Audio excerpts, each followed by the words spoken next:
Olá, olá, 18 de novembro de 2019, confira as principais notícias desta segunda-feira. Começa a nova etapa de combate ao sarampo em todo o estado. Celulares pré-pagos podem ser bloqueados nesta segunda-feira. Semana da Consciência Negra começa com protesto e debates. Veja ainda os gols da Copa FMF. E nos shoppings, decorações natalinas interativas são aposta dos lojistas para atrair o público para as compras de fim de ano. Fique ligado na TV Difusora e tenha um bom dia, Maranhão!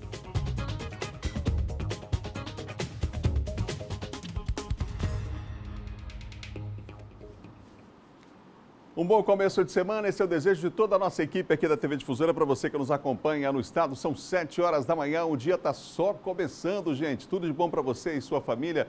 Você que nos acompanha, nos dá a honra da audiência em todo o estado. Nosso muito obrigado em nome de toda a equipe aqui do Sistema Difusora de Comunicação, viu? Segunda-feira cheia de muita informação, já vamos falar de esporte, vamos falar de hipismo, também de futsal na categoria especial. Tem muitos assuntos de esporte nessa segunda-feira também.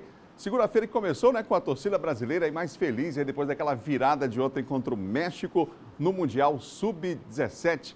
Muito legal, vitória da seleção brasileira ontem, conquistando o tetracampeonato. Os torcedores do Flamengo, em especial, também começam essa semana de bem com a vida, já bem pertinho agora do título do Campeonato Brasileiro. No fim de semana tem também Libertadores da América. O esporte já você confere aqui com a gente no Bom Dia Maranhão, tá certo?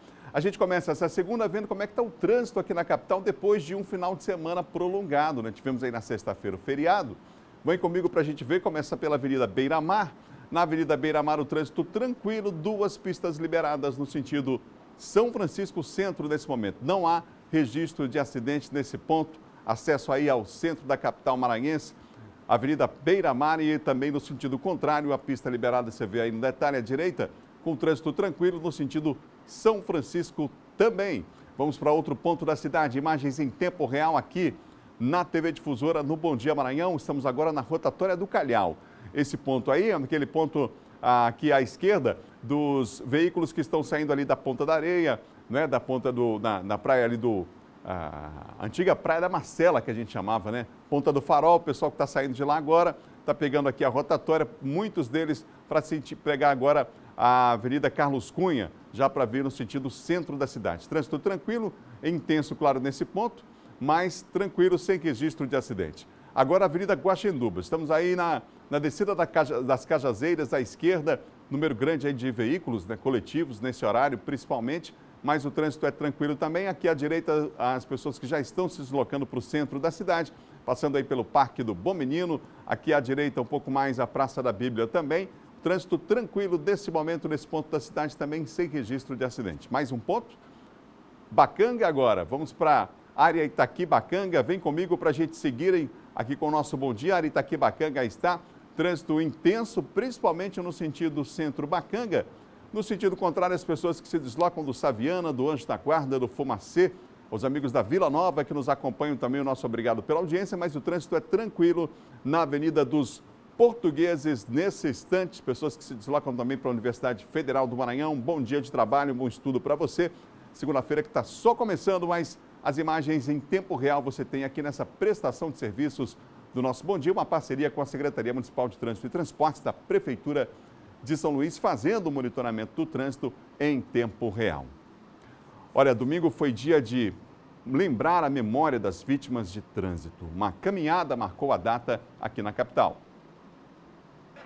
79 pessoas mortas na cidade que tem a maior frota de veículos devido à violência no trânsito. O dado é referente ao ano de 2018 e acrescenta nas estatísticas estaduais. Muitos desses acidentes aconteceram nas rodovias federais do Maranhão. Nas rodovias do Maranhão já chegou a morrer mais de 320 pessoas, chegou até perto de 350, que é um número enorme de um Boeing, um avião grande lotado caindo.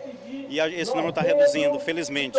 Ano passado foram 220, 230, esse ano a expectativa é de que não chegue a 200.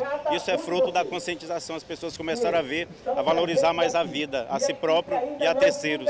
O domingo foi um dia de reflexão sobre esses números e o Dia Mundial de Memória das Vítimas de Trânsito. Uma caminhada aconteceu na litorânea. Foi um dia para lembrar das vítimas de trânsito e também para conscientizar outras famílias. Só em 2018, cerca de 1.360 pessoas morreram. Este ano, o número já passa de 800 casos. As principais vítimas são os motociclistas. 714 vítimas eram motociclistas. Durante a caminhada, as vítimas do trânsito que sobreviveram também contaram suas histórias.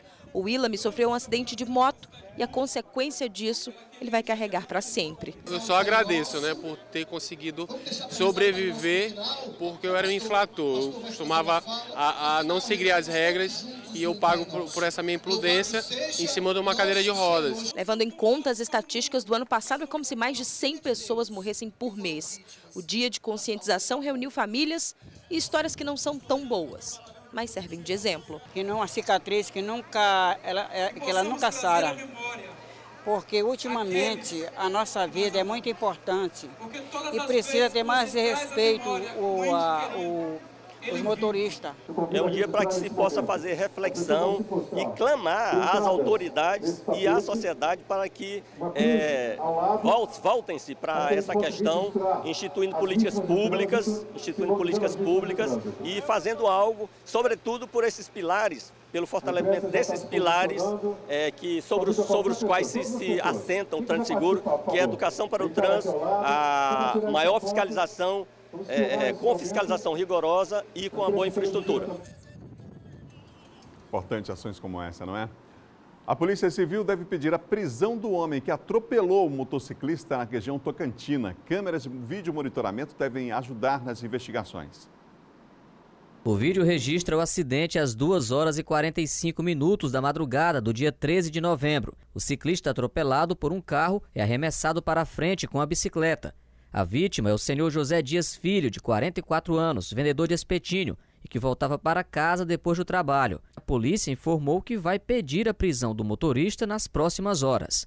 O caso aconteceu na marginal esquerda da BR-010 e por aqui a gente ainda encontra pedaços do para-brisa do veículo e mais à frente marcas de sangue da vítima. As câmeras que registraram o momento do impacto são do circuito de monitoramento de uma loja que fica aqui perto. E uma delas registrou o momento exato em que o condutor entra no veículo e deixa o local. Antes de fugir, o motorista vai até a vítima e retira a bicicleta com a carga. Volta até o vendedor e depois vai para o carro e sai sem acionar o socorro à vítima.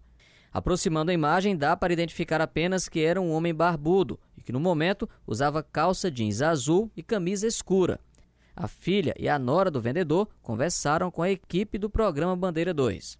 Ele talvez achou que ele tivesse já morto, entendeu? Porque ficou só o bagaço mesmo, entendeu? Ficou camandiar para um lado, pneu para o outro, calha para o outro. E ele ficou dentro do pneu da bicicleta e ficou tudo só o bagaço. A gente vem aqui fazer um apelo para que essa pessoa venha entrar em contato conosco, porque a vida do meu sogro é como um pai para mim, né? Porque faz parte da família.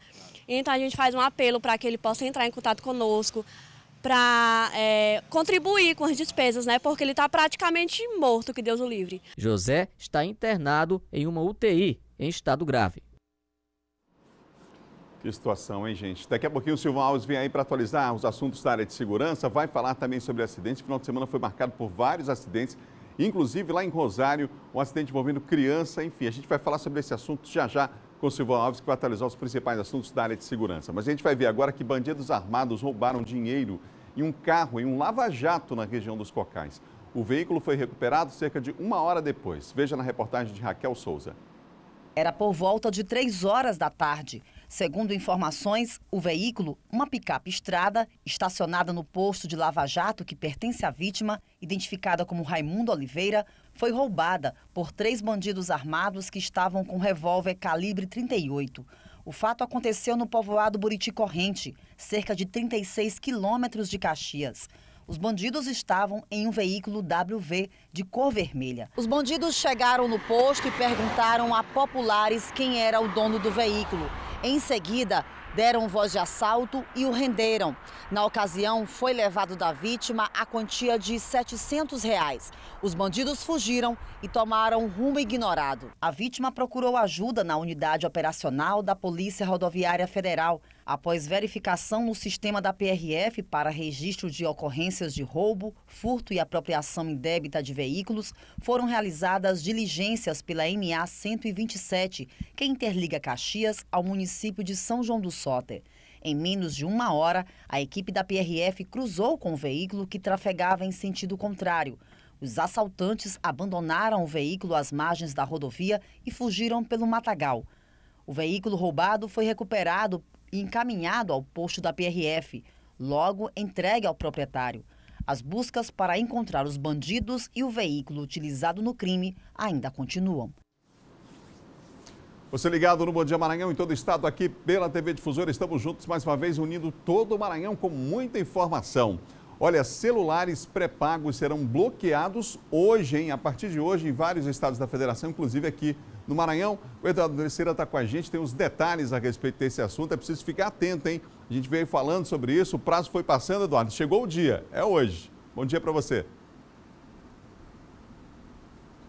Olá, muito bom dia, Adalberto. Bom dia a todos que acompanham o Bom Dia Maranhão.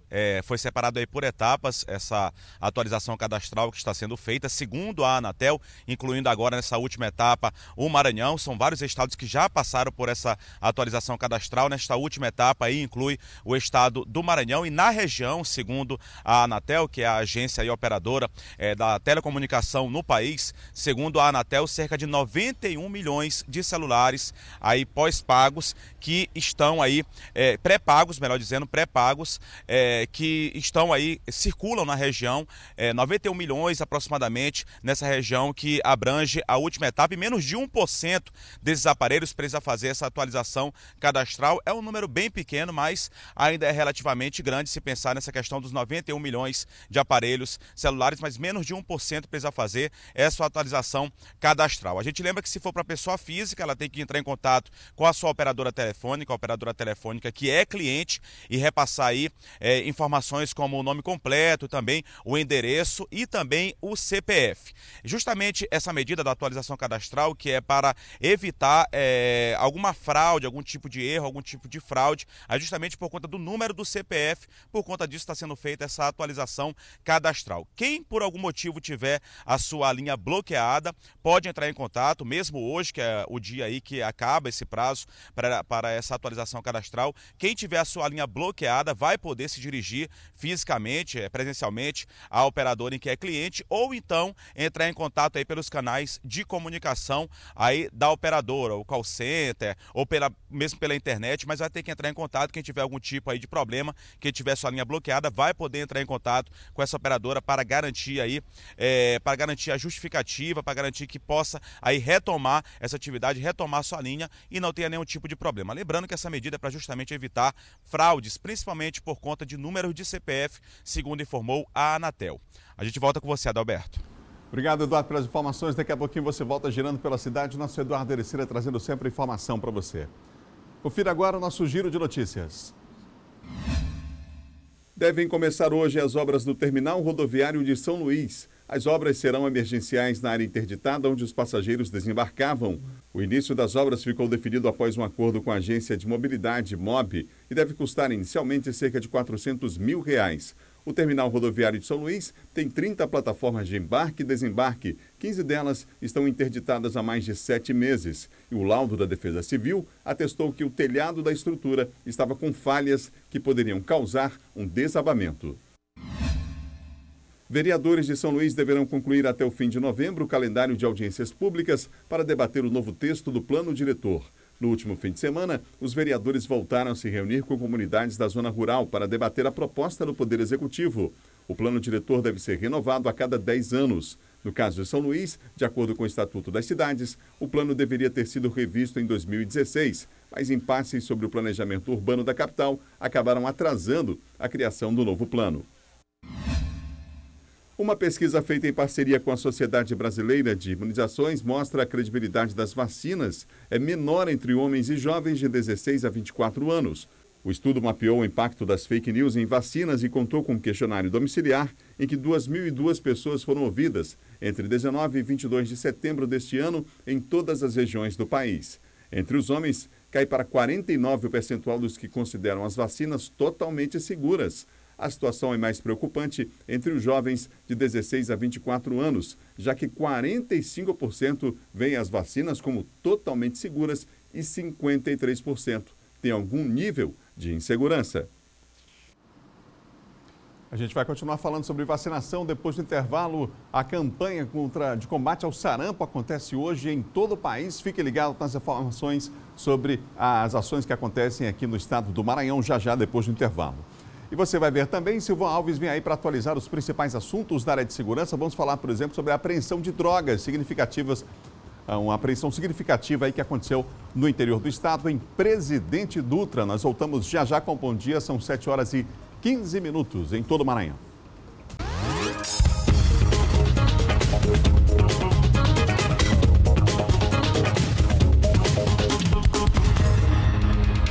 São 7h18. Um ótimo dia aos amigos que nos acompanham aí em Viana, os amigos da Baixada Maranhense ligados na nossa programação em São Bento também, em Santa Helena. A audiência é grande da TV Difusora nessa região. Nós vamos ver agora como é que está o trânsito. E mais 4 avenidas aqui da capital, já mostrou 4, agora mais 4 para você. Vem comigo, Avenida Daniel de Latouche, cruzamento com a Holandeses, aquela rotatória, né? Olha como é que está o trânsito, pesadíssimo nesse horário, muita gente saindo ali daquela região do Araçagi, principalmente Olho d'Água, e aí o trânsito é intenso, o volume, você vê aí do trânsito, essa pista da esquerda, não é? À direita, os veículos que se deslocam naquele sentido praia, essa rotatória aí, portanto, é da Avenida do Daniel de Latouche com a Holandeses nesse instante, mas não há registro de acidente, já temos inclusive nessa rotatória, você vê na imagem, o agente da SMTT já auxiliando ali no trânsito. Agora vamos para a Avenida Carlos Cunha, já é pesado também o trânsito nesse horário, aqui na direita essas duas pistas no sentido centro, mas sem registro de acidente, não há nenhum momento, nenhum acidente, nenhuma outra razão para interrupção no trânsito nesse instante. Essa é a informação que a nossa produção nos passa. Vídeo monitoramento em tempo real da SMTT, a Secretaria Municipal de Trânsito e Transportes, agora Roque Santeiro, também pesado o trânsito nesse horário, hein, gente?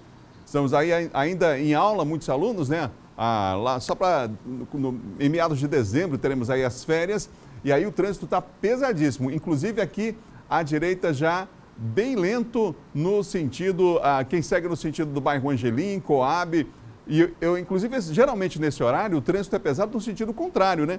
É geralmente grande o volume de veículos nessa pista da esquerda que você vê, os veículos que vêm no sentido centro. No sentido contrário, nem tanto, mas olha como é que está o trânsito nesse momento. Quem puder evitar aí, sair um pouquinho mais tarde, melhor, porque o trânsito está bastante carregado aí nesta avenida, que é uma das principais da cidade, nos dois sentidos. Para encerrar, a Avenida Guajajaras nesse instante, aí é o cruzamento com a Lourenço Vieira da Silva, está até tranquilo nesse momento, a Avenida Guajajaras nesse instante, imagens em tempo real para você, trânsito liberado agora na Lourenço Vieira da Silva, pessoal que vem aí da cidade operária, do São Cristóvão e vai se deslocando para outros pontos da cidade. Um ótimo dia para você que acompanha a nossa programação em todo o estado do Maranhão aqui na TV Difusora.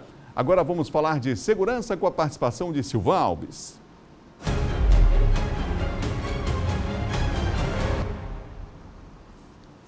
Bom dia para você, Silvão. Bom dia, Adalberto, a você, bom dia a todos. Nós começamos hoje falando, infelizmente, Silvão, tivemos um final de semana violento e um final de semana também de muitos acidentes, infelizmente, nas estradas que cortam o Maranhão. Você mostrou ainda há pouco no Bandeira 2, falou de um acidente complicado que aconteceu aqui próximo ao município de Rosário, não é isso, Silvão? Exatamente. O acidente aconteceu na rodovia BR-402, que é a rodovia que dá acesso ao município de Barreirinha, onde um motorista de um veículo Peugeot, ele teria dormido ao volante e com isso ele invadiu o acostamento, pegou 2 crianças, uma delas infelizmente morreu, a criança de 4 anos, e a outra de 3 anos está internada em estado gravíssimo, até essa madrugada permaneceu internada em estado gravíssimo. Além disso, ele bateu numa moto e essa moto foi projetada em direção a outro veículo, no caso uma Saveiro. A população revoltada acabou espancando esse motorista, ele só não foi morto devido à chegada ao local de viaturas da Polícia Militar e também da Polícia Rodoviária Federal. Ele teve que se refugiar na casa de uma enfermeira lá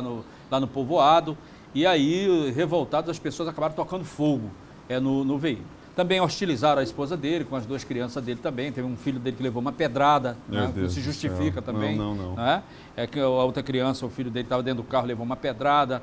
E aí, com muito custo, depois a polícia conseguiu resgatá-lo lá de dentro da casa e levá-lo lá para a delegacia regional lá de Rosário. Como já disse, a segunda criança atropelada é uma criança de 3 anos, também está em estado gravíssimo ainda, internada. As pessoas estão querendo fechar, bloquear, já hoje de manhã já muitos moradores lá de Nambuaçu mandaram mensagem dizendo que vão bloquear essa rodovia, que é um importante acesso à região dos Lençóis, né? Mas a Polícia Rodoviária Federal, inclusive com o DENIT, já programaram uma reunião para amanhã com os moradores lá para saber que providências devem ser adotadas lá para evitar novos acidentes nesse trecho aí. Silvão, vamos falar de outro assunto, porque no interior do estado nós tivemos a apreensão de drogas, inclusive em Presidente Dutra, nesse fim de semana, no caso ontem. Exatamente. A polícia foi uma operação conjunta, Polícia Militar e Polícia Civil. Esses indivíduos, no caso são 5 pessoas, elas estavam sendo monitoradas já há pelo menos 3 meses. E aí, quando eles se deslocavam num veículo, você tem imagem aí das abordagens aí, feita pela Polícia Militar e pela Polícia Civil, encontraram 22 quilos de maconha prensada, né, que estavam sendo transportados por essas pessoas, e mais 2,5 kg de cocaína também. São 2 gêmeos que acabaram sendo presos, de acordo com os levantamentos, as investigações feitas pela polícia, eles que vinham coordenando o tráfico de drogas lá naquela região lá. Essa apreensão ocorreu numa das avenidas mais movimentadas lá da cidade de Presidente Dutra, que é a Avenida José Olavo Sampaio. Obrigado, Silvão. Um ótimo dia para você, hein? Ok, Adalberto. Para você também, uma ótima semana a todos. Boa semana.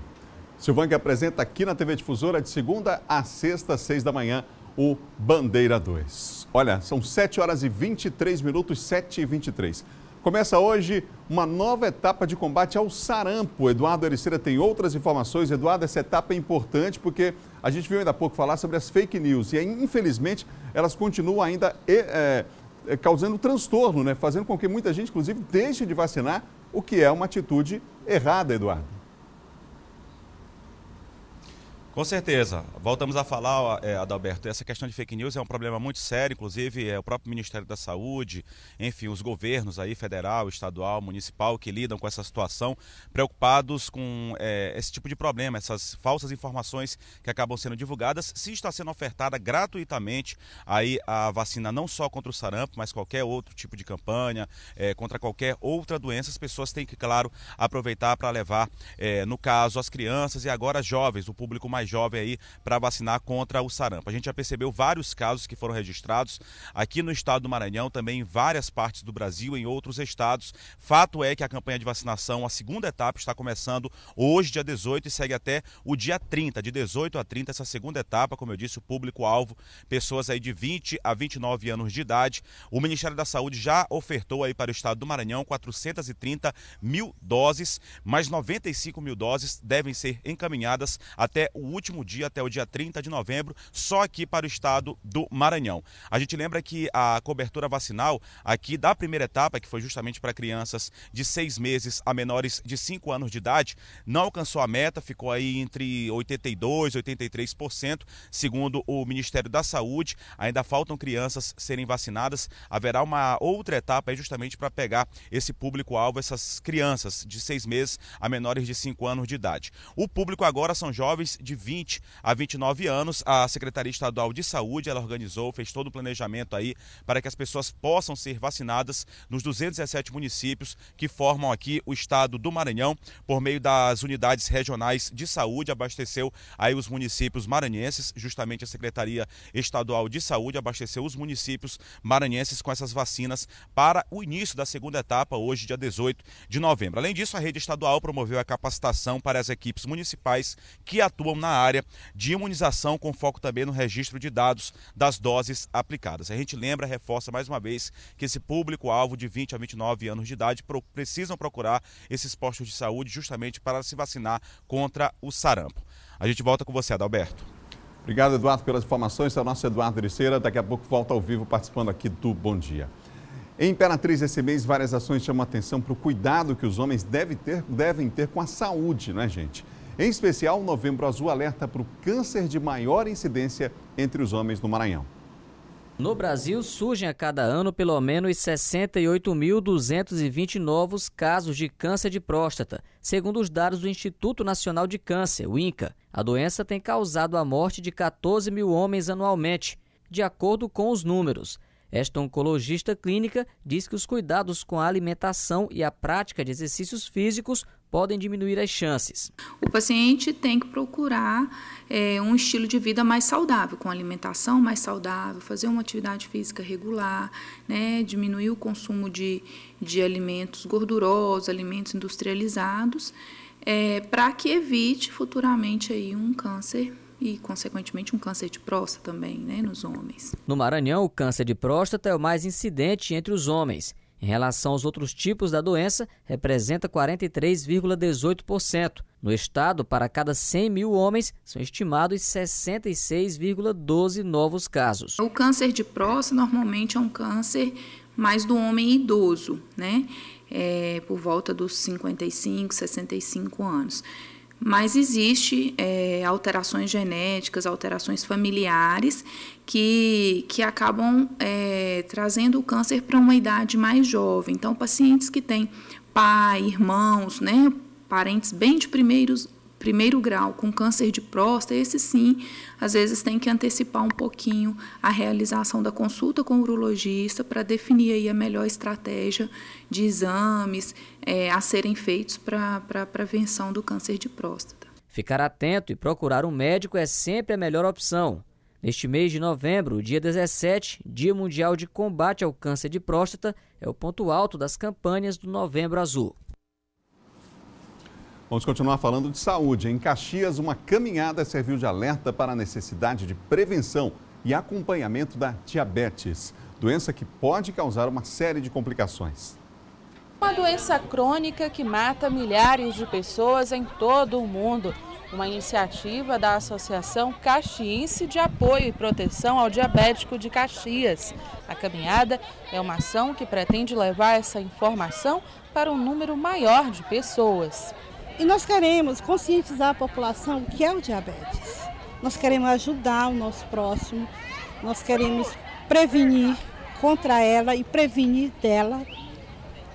Esse é o nosso objetivo. Além da caminhada, a associação também vai promover outra ação domingo pela manhã. Então você que é diabético, que não é diabético, a diabetes ela não tem idade, tá? Ela não tem sexo, ela pode atingir a qualquer um de nós. Segundo a OMS, a Organização Mundial de Saúde, de cada 11 pessoas no mundo, uma tem diabetes, um número que só cresce. Em Caxias, os dados também são alarmantes. De acordo com informações colhidas pela associação, hoje quase 7 mil pessoas são diagnosticadas como diabéticas e mais de 3 mil diagnosticadas como diabéticas e hipertensas.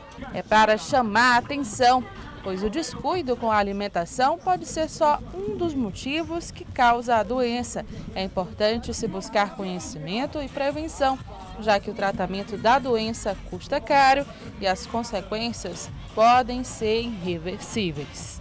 Se a gente não cuidar da nossa alimentação, antes de no caso, aparecer alguma patologia, pode vir a acarretar o diabetes, por exemplo, se a pessoa consumir muito açúcar e muitos produtos que contenham massa, como os carboidratos, que tem alta fonte de energia, que seja a glicose, podem promover o diabetes.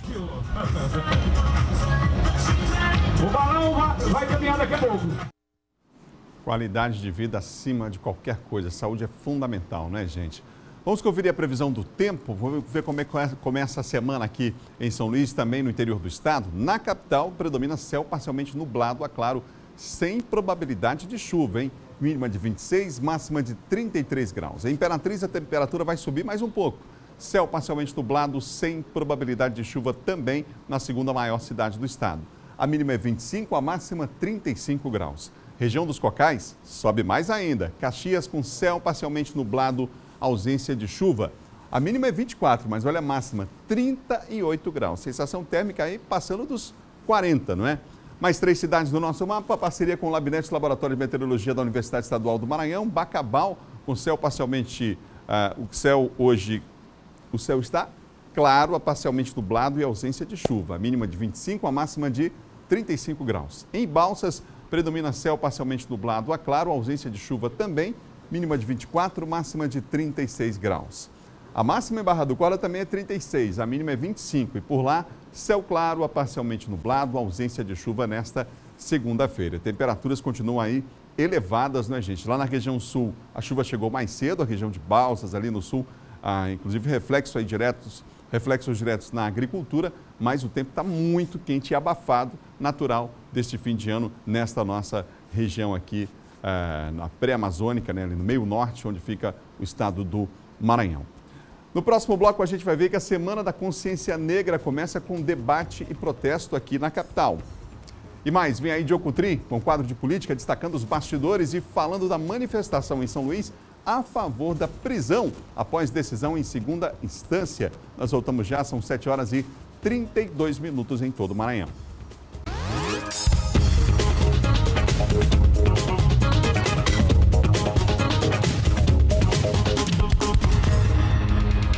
São 7 horas e mais 36 minutos em todo o Maranhão. Não perca a hora, 7h36. Na Semana da Consciência Negra, várias atividades estão previstas. Com o tema Debatendo e Desconstruindo o Racismo, acontece hoje o primeiro Fórum Zumbi dos Palmares, no auditório da UAB. Já na Praça Deodoro, outra atividade está prevista, inclusive para agora pela manhã, hein? Atividade prevista por diversas entidades ligadas ao movimento negro aqui no estado. O Eduardo Aristeira tem os detalhes para nós. Eduardo. Pois é, Adalberto, várias ações que vão ser desenvolvidas, você inclusive já citou duas que serão realizadas ainda no dia de hoje, nesse dia 18 de novembro. Na verdade, são várias atividades, uma programação aí recheada na questão do combate, aí, do alerta, a questão do combate ao racismo, principalmente. A gente viu, inclusive, recentemente várias atitudes racistas, inclusive em campos de futebol, em estádios. A gente percebe ainda muitas ações racistas, muitas atitudes racistas por parte aí das pessoas. E esse mês é de extrema importância justamente no combate ao racismo, na questão da explicação de como foi essa luta negra ao longo da história. Então são várias atividades que serão realizadas. Como você disse, programação acontecendo hoje, ações nesse período da manhã na Praça Deodoro, na região central de São Luís, e já na parte da tarde, às 14 horas, portanto às 2 horas da tarde, acontecendo aí um seminário, uma reunião, um encontro para debater justamente essas temáticas no auditório da Ordem dos Advogados do Brasil, seccional Maranhão, que fica localizado no bairro do Calhau, na Avenida Carlos Cunha, aqui na capital São Luís. É um seminário, como você disse, Adalberto, com o tema Debatendo e Desconstruindo o Racismo. É o primeiro Fórum Zumbi dos Palmares, que traz essa temática, mas dentro desse mesmo evento vão ser debatidos vários assuntos. Entre eles, a gente fala sobre essa questão ao longo da história, sobre essa desconstrução da escravidão, de como foi a escravidão. Vai ter uma explanação a respeito disso e dessas atitudes racistas, como eu disse, que ainda acontecem no dia de hoje. O evento acontecendo às 14 horas e durante a solenidade que vai acontecer na OAB, inclusive com a palestra de várias pessoas, advogados ligados à OAB e também várias pessoas que devem participar deste evento. Haverá também uma solenidade de posse oficial dos membros da Comissão da Verdade da Escravidão da OAB, um momento também de homenagem às pessoas negras, personalidades negras do mundo jurídico, e também a exibição do filme A Negação do Brasil. Então, um evento recheado aí não só de discussões, debates a respeito desses assuntos, mas também de muita homenagem no dia de hoje no auditório da OAB, e também essa ação que está acontecendo na manhã de hoje, na manhã desta segunda-feira também na Praça Deodoro, na região central de São Luís. A gente volta com você, Adalberto, desejando uma ótima semana a você e também, claro, a todos os telespectadores da Difusora. Obrigado, Eduardo. Boa semana para todos nós. Na Praça Deodoro, como disse o Eduardo, panfletagem agora às 8 horas da manhã, manifestação por conta do fim daquele feriado da data de Zumbi dos Palmares, né? Decisão que foi tomada aqui no estado. À tarde, a panfletagem vai se repetir na região da Rua Grande. Uma caminhada vai acontecer ali pelas principais ruas do centro também, nesta segunda-feira. A semana continua com outras atividades e a gente vai divulgando aqui no Bom Dia Maranhão. São 7 horas e mais 39 minutos. Agora a gente fala de política.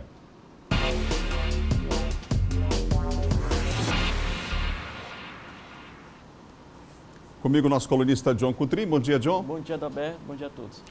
John, vamos falar sobre um protesto que aconteceu no fim de semana a favor da PEC da prisão em segunda instância. Isso foi no Brasil todo? Como é que foi aqui em São Luís? No Brasil todo, Adalberto. Além de pedirem aí, né, de pedirem a PEC da segunda instância, que é a PEC da segunda instância, rapidinho, é uma proposta de emenda à Constituição aí, né, que valeria, portanto, oficialmente, uma linguagem mais simples, a prisão em segunda instância. O que aconteceu? Nós sabemos que o STF, né, derrubou isso, algumas semanas atrás, derrubou a prisão em segunda instância e agora o condenado, o réu só pode ser preso depois de esgotada, né, todos os recursos, ou seja, intransitado em julgado. E o Congresso Nacional está entrando no jogo, exatamente, em especial a partir dessa semana. Né? Exatamente, Adalberto. O Congresso aí, os deputados querem colocar isso em pauta nesta PEC. E no Brasil, assim como em todo o Brasil e aqui em São Luís também, ocorreram essas manifestações. Além de pedir, né, a aprovação da PEC segunda instância, serem favoráveis a isso, eles também solicitaram o impeachment do ministro Gilmar Mendes e do presidente do STF, o Dias Toffoli. Nós temos aí a imagem de como foi aqui em São Luís, na Avenida Litorânea, os manifestantes convocados por movimentos mais de direita, mais direita radical, né, movimento nas ruas, ou seja, vários movimentos nacionais estiveram convocando essa manifestação. Foi abaixo do esperado, Adalberto. Em São Paulo, cara, mobilizou algumas pessoas a mais, no Rio, mas no geral foi um pouco frustrante essas manifestações. Nós sabemos que eles não têm mais conseguido, né, esses movimentos de direita, reunir aquela multidão de outrora. E assim como em outras cidades, em São Luís também, não houve uma mobilização em massa, não houve uma divulgação tão grande, né, e os movimentos parecem desunidos. Ou seja, não há aquela união que ocorreu nas eleições do presidente Jair Bolsonaro e, diante disso, a expectativa de número de pessoas foi bem abaixo do esperado. João, vamos falar de outro assunto, que o ex-presidente Lula atacou a Lava Jato nesse fim de semana em um ato político. Ele, inclusive, já prometeu fazer de volta aquela caravana, né, em especial no Nordeste. E onde foi essa ação? Ontem, o ex-presidente Lula, né, esteve em Recife. Lá em Recife, conseguiu mobilizar, né, várias pessoas ali presentes. Ele se reuniu com o prefeito da cidade, com alguns deputados do PSB. E depois participou de um discurso, né? E neste discurso, Adalberto, o ex-presidente Lula aí, ele criticou novamente a Lava Jato, criticou o Sérgio Moro, criticou o Dallagnol. Eles disseram que querem que eles provem, arrumem as provas, né? Chamou de quadrilha, né? A quadrilha que se instalou no país, quadrilha de milicianos que comanda o país hoje. E também disse que na época em que a Justiça concedeu a ele a progressão de regime, né, poderia utilizar a tornozeleira eletrônica, ele disse que não era bom como correio para utilizar a tornozeleira. Nós temos aí um trechinho da fala do ex-presidente. A comunidade internacional preocupada com Lula. Vamos mandar o Lula para casa, ele vai ficar preso em casa e de tornozeleira.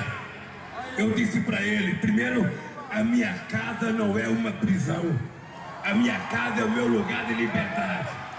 Segundo, minha canela não é canela de pombo e eu não sou pombo correio para colocar a tornozeleira. Não aceito negociação. Eu quero a minha inocência. Eu não quero privilégio. Eu quero que eles julguem o meu processo. Eu quero que eles arrumem prova para dizer.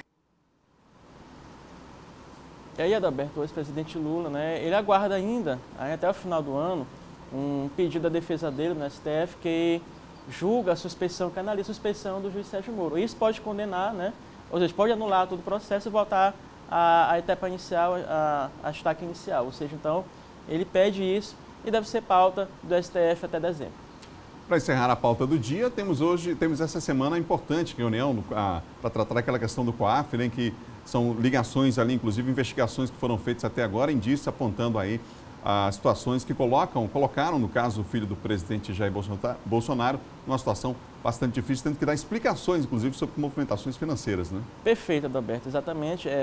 Nós sabemos que o ministro Dias Toffoli, presidente do STF, né, ele disse que suspendeu todas as investigações aí, né, o decorrer dessas investigações que utilizavam dados do COAF, mediante não autorização da Justiça. Isso acabou beneficiando porque foi um pedido da defesa do filho do presidente, o senador Flávio Bolsonaro, que o liga, né, a milícias, a rachadinhas aí, e isso deve ser a pauta desta semana. O STF também está no centro do furacão porque na semana passada o presidente do STF, o Dias Toffoli, pediu ao Banco Central, né, relatórios financeiros de mais de 600 mil pessoas, incluindo empresas. E isso, claro, soou muito mal, né, essa decisão unilateral do presidente do STF. Então, a imagem do STF está aí tanto o Dias Toffoli quanto o Gilmar Mendes aí alvo de protesto por conta destas decisões. Não se falou em outra coisa, a decisão foi na sexta-feira, final de semana, continuou repercutindo foi a pauta. Né? Foi a pauta do fim de semana. Porque não tinha objetivo, né? Qual o objetivo disso? Ninguém sabe. Obrigado, John. Obrigado, Alberto. É, portanto, o John Coutrin, nosso colunista de política aqui do Bom Dia. A gente falou de política, agora a gente muda de assunto, vamos falar de esporte?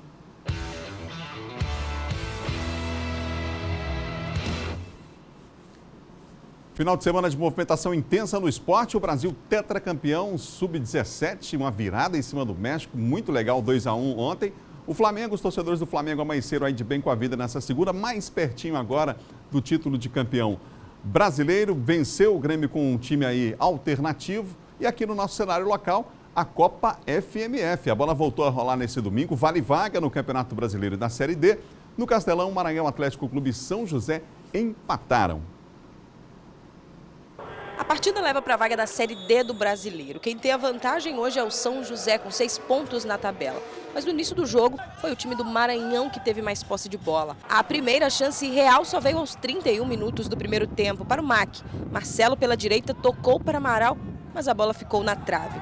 O jogo seguiu desse jeito aí, até que no finalzinho do primeiro tempo, Rony abre o placar para o São José. E já que as grandes emoções do jogo ficaram para o final, eis que aos 46 minutos do primeiro tempo, Paulo Sérgio, o Paulinho, marca o gol de empate do MAC.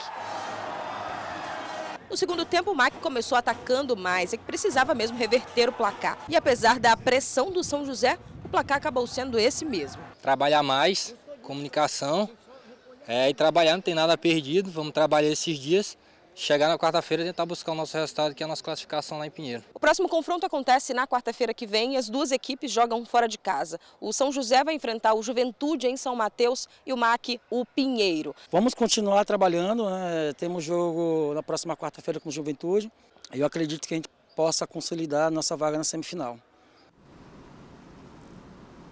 A situação está embolada aí. O Juventude é que se destaca, né? O Juventude de São Mateus, campeão da segundinha no Maranhense, conseguiu a classificação antecipada para as semifinais, depois de bater o Santa Quitéria por 2-1.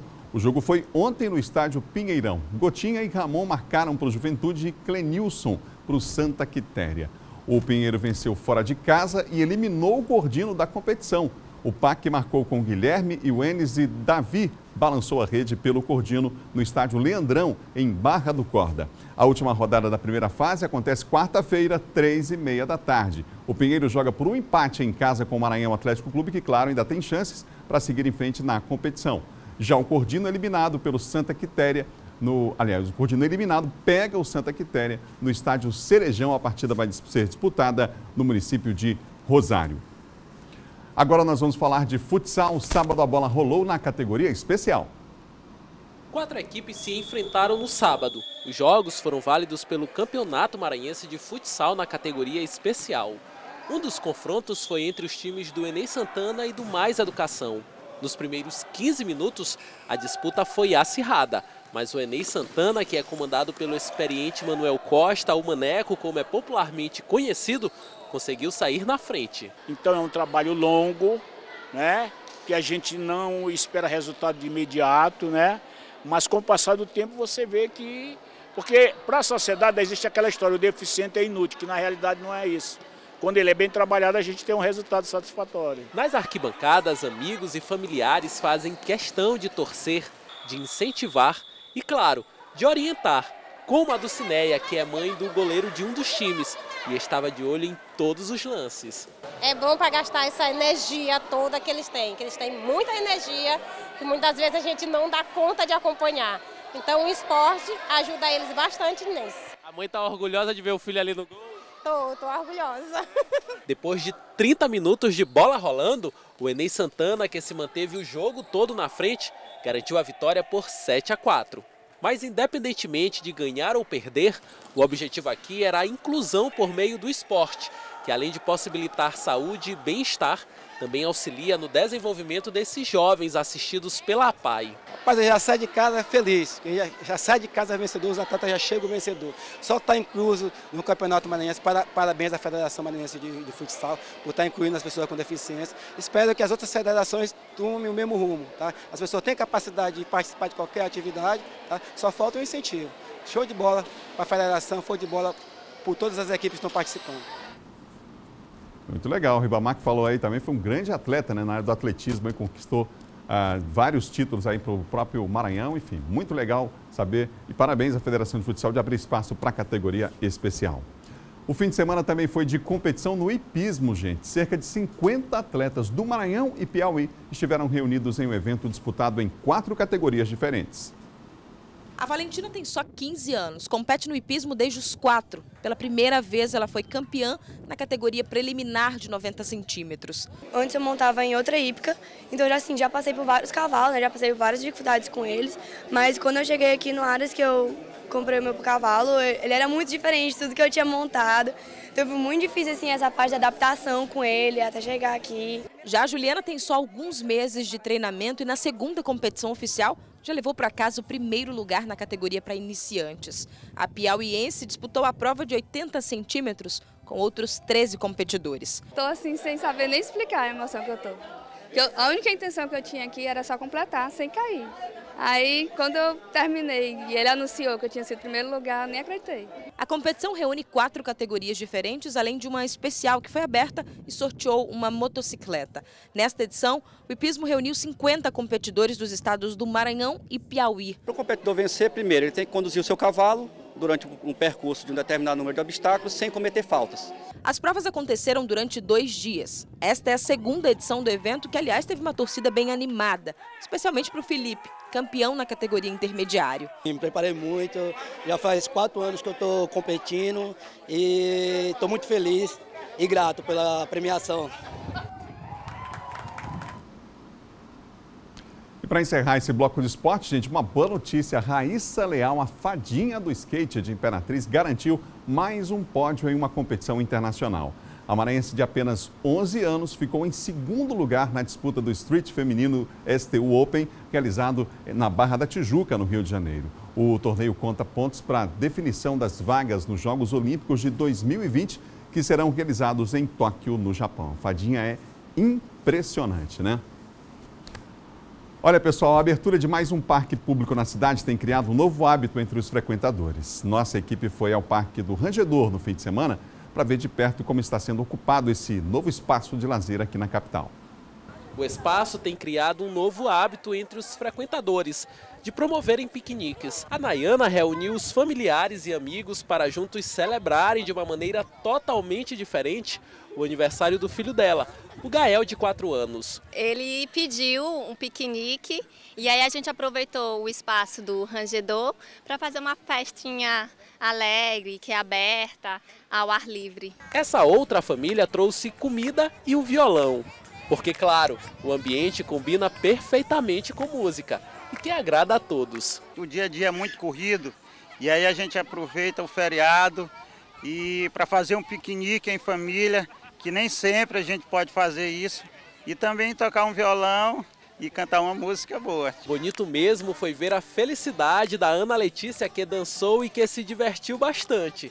Alguém tem dúvida se ela gostou do passeio? Tem brinquedos nesse parque, também achei muito legal que a criança pode correr e se divertir muito. Uns vêm para curtir e outros para se exercitarem.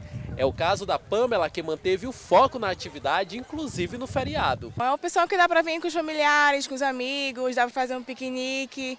É um lugar bem família, bem tranquilo para se vir. Além do parque ter se transformado em uma excelente opção de lazer, aqui é possível encontrar de tudo, como por exemplo essas motos, quadriciclos e carrinhos elétricos. Os brinquedos que chamam a atenção das crianças acabaram se tornando também sinônimo de bons lucros para os responsáveis deles. Dona Selma não tem o que reclamar. Os brinquedos têm sido uma atração à parte na mais nova opção de passeio em São Luís. Final de semana, feriado, a gente tem uma renda boa, entendeu? O pessoal gosta da opção, porque aqui no Rangedor o pessoal vem, brinca, faz os piqueniques, entendeu? É família aqui. Aqui é um parque familiar. Isso é legal, a cidade agradece, né? A gente precisa de mais espaços como esse. Eu lembro que há um tempo se dizia que os maranhenses, os moradores de São Luís, não tinham o hábito de fazer piquenique. A pergunta era, fazer piquenique aonde? Né? Se a gente tinha pouquíssimos espaços como esse. Então, ainda bem que agora a gente tem esse Parque do Rangedor, tem sido muito bem frequentado. Há uma fiscalização intensa lá para evitar que as pessoas façam como, por exemplo, às vezes fazem na praia, que param o seu carro e se acham no direito de ligar aqueles paredões de som, ligam um som bem alto, incomodando o outro, né? Então, bom senso às vezes nem todo mundo tem. Então é importante que haja fiscalização e acompanhamento. Existe um horário rigoroso, eu estive lá no parque, inclusive falando com alguns vendedores, de encerramento das atividades, inclusive do comércio na área. Então tem um determinado horário que para tudo o comércio, qualquer pessoa que esteja lá vendendo algum produto tem que parar naquele exato momento a comercialização para que o parque vá sendo preparado para o fechamento então da área. Então muito legal a ocupação do parque aí pelas famílias que estão usufruindo aí, portanto, de mais um espaço importante de lazer aqui em nossa capital e que isso se espalhe para todo o estado também, não é? Vamos falar de Natal, a cidade já está no clima de Natal, as lojas também, os shoppings aqui da capital apostam este ano na interatividade para atrair o público para a decoração de Natal. Alice Ribeiro foi ver de perto as novidades deste ano. Este ano a Turma da Mônica veio dar Feliz Natal para os visitantes deste shopping para a surpresa e alegria da criançada. Tem que assistir todo dia. O que você assiste todo dia? Mônica. É? Você olhou aqui no Natal? Olhei. E aí, o que tu achou? Bom. Eu gosto muito da decoração por causa das árvores de Natal e das luzinhas pisca-pisca e também das estatuazinhas da Mônica e do Cebolinha. Eu gosto muito da Turma da Mônica. A decoração, que segue o padrão de desconstrução do formato tradicional, tem sido reproduzida em vários lugares. A utilização de personagens e de objetos que fujam à regra virou tendência. Neste outro shopping, a decoração é um convite para brincar, com roda gigante e tudo.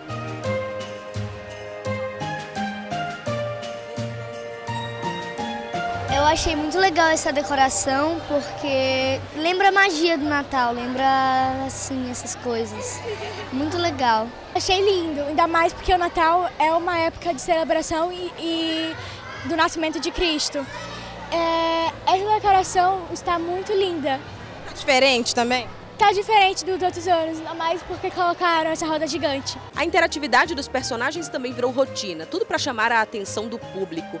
Coisas do tipo, pode tirar uma foto dentro da árvore de Natal ou brincar naquelas bolas decorativas. Tudo é proposto para ser mesmo um presentão para as festas de fim de ano. Eu achei melhor do que o ano passado, pelo menos tá mais bonito, tá mesmo. Agora já sente o clima de Natal aqui? Tá com o clima de Natal, tá muito lindo mesmo. E com esse atrativo todo para as famílias, aumentam também as expectativas para o comércio nesse período. A gente está numa fase decisiva do ano, muito esperada. Então, assim, a gente inicia com Black, entendeu? Tendo muitas oportunidades para o consumidor, diversas promoções. A gente está super preparado para receber o consumidor.